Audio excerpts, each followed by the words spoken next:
All right, welcome to the deep dive. We've got some really interesting stuff to get into today. You, the learner, sent us some material, and we're going to go deep to pull out the important bits just for you. It's like a concentrated dose of knowledge. Hmm. You get the insights without having to wade through tons of information. Yeah. Efficient, right. Exactly. And what we're diving into this time is Stephen Covey's The 7 Habits of Highly Effective People. It's a pretty famous book, but its impact goes way beyond just business. Oh, absolutely. Big names like Tom Peters, the In Search of Excellence guy, even James C. Fletcher, he was a NASA director, and Charles Garfield, he wrote Peak Performer.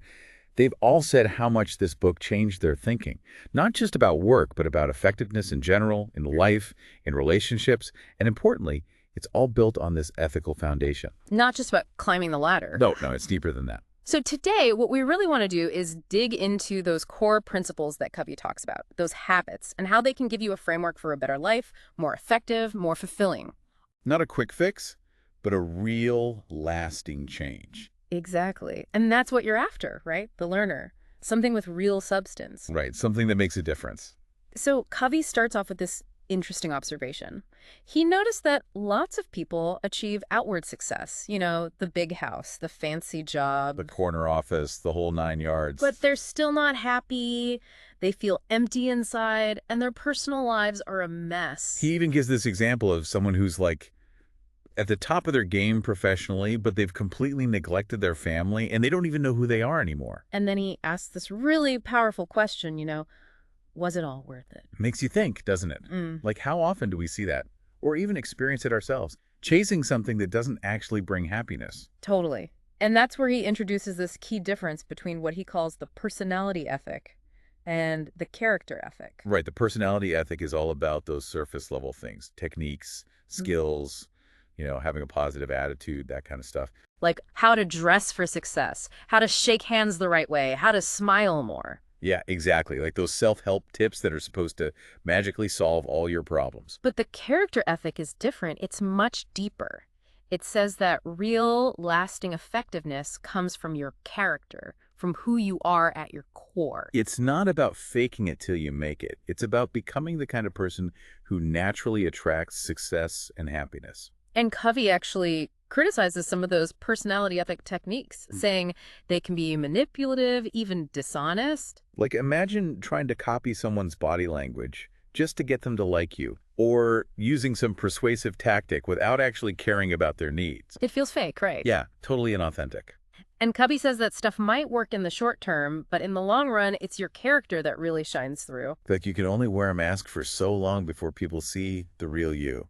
He even quotes this guy, William George Jordan, who says, "Into the hands of every individual is given a marvelous power for good or evil, the silent, unconscious, unseen influence of his life.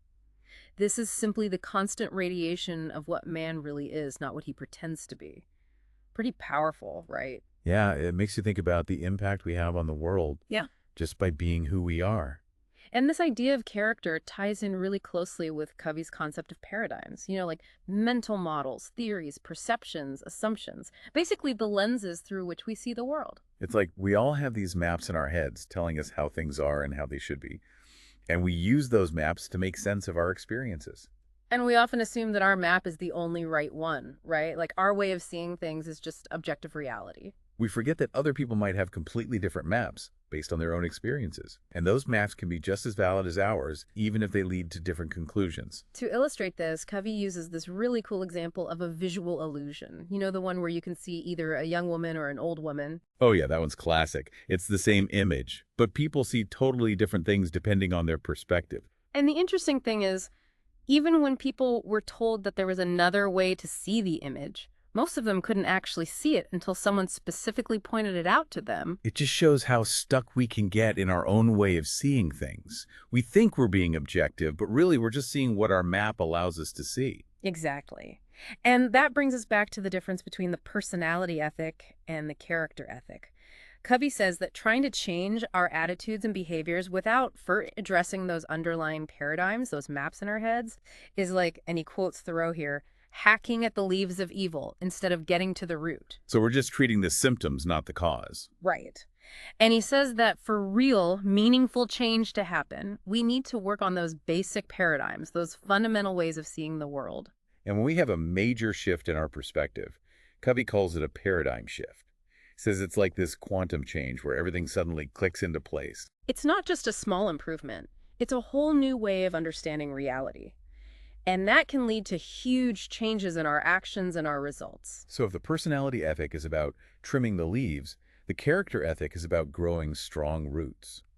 And Covey says that the character ethic is based on this principle-centered paradigm. Right. He says there are these fundamental principles that govern human effectiveness.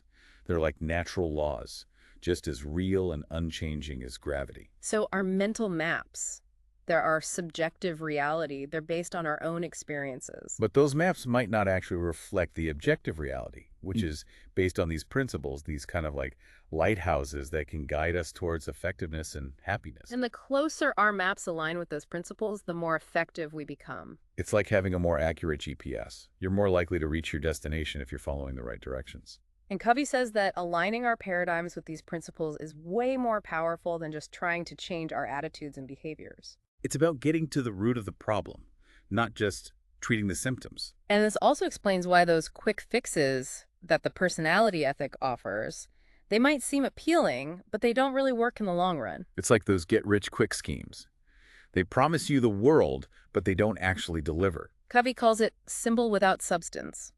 You might look successful on the outside, but you're not actually building anything real or lasting. Because you're not addressing those fundamental principles. So to really align ourselves with those principles, Covey introduces this inside-out approach. What does that actually look like? Well, the inside-out approach means that you have to focus on yourself first. You have to work on your own character, your own competence, before you can expect to have successful relationships and achieve great things in the world. So it's like you can't build a strong house on a weak foundation, right? Exactly. You need to start with the private victories, which Covey outlines in the first 3 habits. Like taking responsibility for your own life, defining your own vision, setting your own priorities.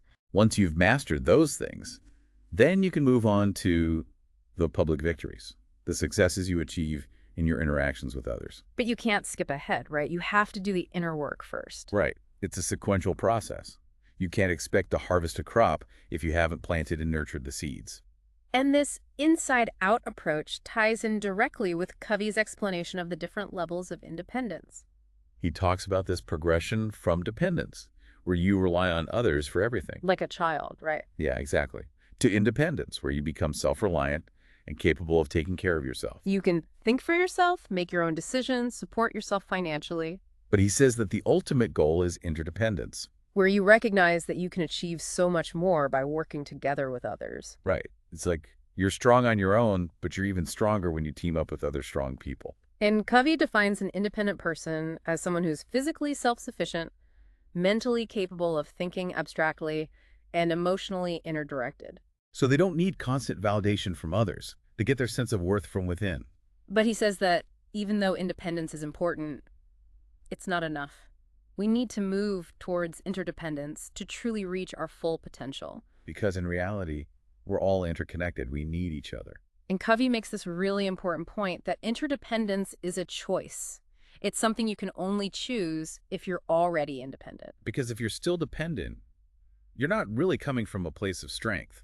You're still relying on others to fill your needs. So you need to go through those private victories, those steps towards self-mastery before you can effectively enter into interdependent relationships. It's like building a solid foundation before you start constructing a skyscraper. Now, all of this leads us to another really important concept, the PPC balance. Oh yeah, that's a big one. So what's the PPC balance all about? Well, it's this fundamental principle of effectiveness. P stands for the production of desired results, like the golden eggs we're trying to get. And PC stands for production capability, which is the thing that produces those golden eggs. Covey uses this really memorable analogy of the goose that lays the golden eggs. Right. So if you just focus on getting the eggs, the immediate results, you might neglect the goose, the thing that's actually producing them. And then you end up killing the goose, and you don't get any more eggs. But on the other hand, if you just focus on taking care of the goose and never expect it to lay any eggs, That's not very effective either. It's like, what's the point of having a goose if it's not producing anything? So the key is to find that balance. You need to take care of the goose, but you also need to make sure it's producing the results you want. And this applies to so many different areas of life. Like in your finances, your earning potential, that's your goose. And your income, that's your golden eggs. So you need to invest in yourself, in your skills and knowledge, so you can keep earning money. But you also need to actually work and produce something so you can have money to invest. And it's the same in relationships. If you just focus on what you're getting out of the relationship, the golden eggs, The attention, the affection, the support, you might neglect the relationship itself, the goose. you might not be giving enough back. You might not be being considerate of the other person's needs.